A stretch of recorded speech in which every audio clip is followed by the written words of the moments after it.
topic. Okay, thank you. My topic is machine learning assisted screening of pure-silica zeolites for effective removal of siloxane and derivatives. Siloxane is the rising problematic compound right now because it has been used everywhere, almost everywhere, like in medicine, personal care, and paint. During this pandemic, we use a lot of sanitizer. Even in the sanitizer, we have siloxane. And in the USA, the sale volume of siloxane is greater than 3 million tons. So it's really big amount of usage for siloxane. However, the siloxane in the water has very severe effect for human beings and also other living animals in the water. For example, it has very severe potential toxic effects and can make connective tissue disease and some liver and lung damage. So we need to remove this kind of problematic compounds from water. However, siloxane has there are different types of siloxane, like linear or cyclic siloxane. However, they have high vapor pressure, and it's really hard to remove them from water. They are persistent and prone to bioaccumulation. And also, it will mask the present. Oh, sorry. Yeah, it will mask the presence of other problematic compounds, which will make it even harder to remove other PC problematic compounds. So that's why we focus on removing siloxane from water. Here we have proposed two-step process of screening zeolites. We use zeolites because it's really commonly used adsorbate to absorb other species, and the cost of zeolites are really low, and it's highly stable in water. But we need to find what kind of structure of zeolites can efficiently remove siloxane from water. So we have designed a two-step process. The first step, we call it's called GCMC simulation. It's a kind of computational simulation that we can calculate the absorption performance of zeolites. We can calculate absorption strength and the absorption capacity of zeolites towards different kinds of problematic compounds. So we choose 4 linear siloxane in this topic, and we calculate 500 selected zeolites to calculate absorption strength and absorption capacity or ability. And then we have those kind of data results. We use them to input to machine learning model. We use different types of machine learning model, but we found the one work best for our case is random forest algorithm. So we use this random forest algorithm to train the model, and also use the trained model to predict the absorption performance for other zeolites. So in the database, we found we have more than 50,000 zeolites. They have really similar structure, but they have almost the same composition, but similar geometry or structure, but they can have really different performance for the pollutant. So we use 500 randomly selected zeolites as a training set, as I said, and we use this trained model to predict the remaining 50,000 zeolites.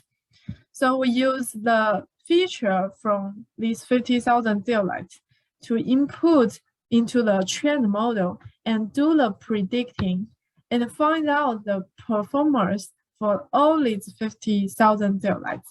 And we have those results. We do overlap to find out what kind of zeolites is promising for all 4 linear siloxane.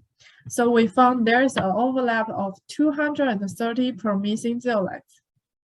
So here is the basic workflow for our project. And we have used the absorption model in a Material Studio. And also we use ASE to get some information of the structure. And we use Zeo++ to get the power size and also surface area of zeolite. And we use Guilin to do machine learning training. The force field we use for GCMC simulation is composite force field. So here I show some GCMC simulations results. I pick the 4 best zeolites towards 4 pollutants. So you can see after GCMC simulation, we can, the left-hand side for this figure is the structure of zeolites. Zeolites is composed of oxygen and silicon. So the red one is oxygen and yellow one is silicon. So we have the structure of zeolite, and after absorption, those are the pollutants. We can calculate how many pollutants can be absorbed in a unit cell and how strong is the absorption energy, the average absorption energy. So according to this result, we can draw this kind of graph. The x-axis is absorption loading, and the y-axis is absorption energy. We have 4 pollutants here. We found that generally for DMSO2, TMS, or DMSD, we can see usually more absorption loading goes along with the absorption, higher absorption energy, which means they are kind of consistent with each other, because when you have stronger absorption energy, the zeolite can absorb more pollutants. But here we need to focus on absorption energy, because for most of cases, for other adsorbents like active carbon, for this kind of pollutants, they all have really weak absorption strength. That's why we focus on absorption energy. We use absorption energy of those zeolites as a standard. We divide them into class 1 and class 0, 2 types of zeolites for each pollutant. The class 1 zeolites means those with really high absorption energy towards pollutant. Class 1, class 0, class 1, and class 0. Then we use this kind of classification algorithm for machine learning. For using machine learning algorithm, we need to choose some features to describe or distinguish the zeolite structures. So we use some very easy obtained features. For example, crystal parameter A, B, C, and also pore diameter of zeolites and the surface area of zeolites. We use these 5 features to do machine learning training. Here are the methods, as I mentioned, ASE and Zeo++ package. We use them by Python to get those information. And we use those features and the performance to do machine learning training. We found that we get really good performance for our machine learning models. For example, for DMSO2, we have training score 0.11 and the test score 0.91. Though there is still a little difference between training score and test score, but the difference is not so big and it's normal. And also, both them are higher or greater than 0.9, which means our models are robust or reliable. So we can see most of the test score are higher than 0.9, and this one is close to 0.9. So we have our machine learning model well trained. And also on the right-hand side, you can see the comparison between the real label and the predicted label. So use DMSO2 as an example. This one means the real label is class 0. It's the bad zeolite. And the predict value is class 1, the good zeolite. So we can find this one is the wrong prediction, and also this one is the wrong prediction. And these two are the correct prediction. Now we can see the correct predictions are the major part, and also we can see the error mainly came from this one. This one means it's a wrong prediction of class 0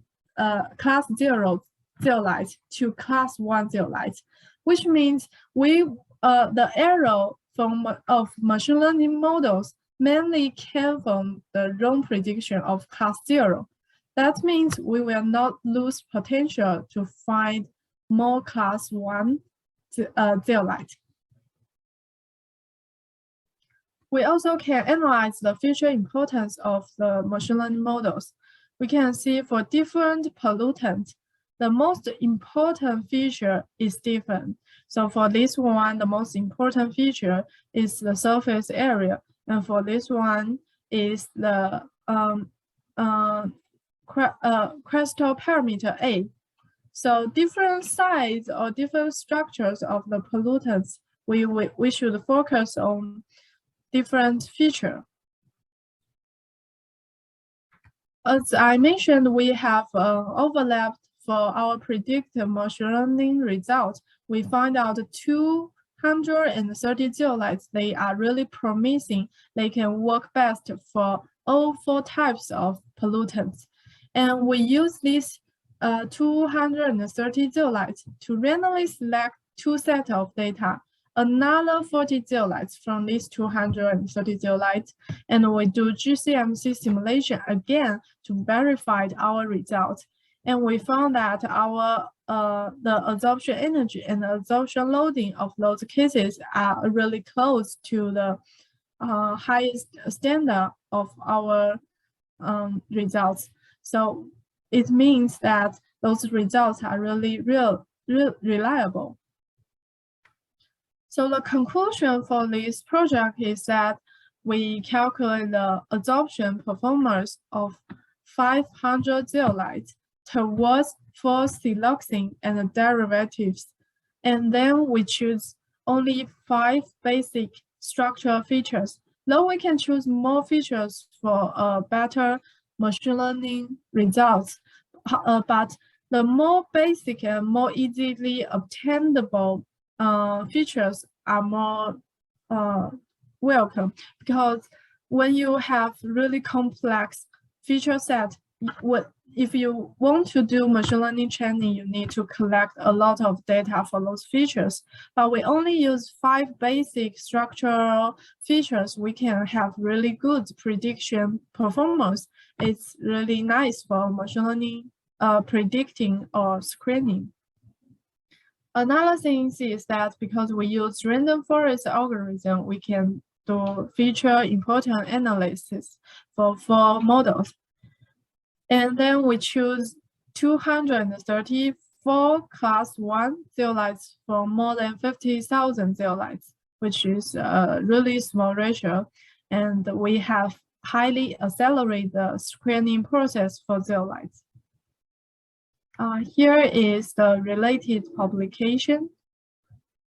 And we also have this kind of GCMC simulation for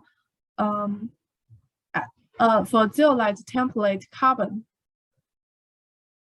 And that's all for my presentation. I would like to take any questions from the audience. If you have any questions.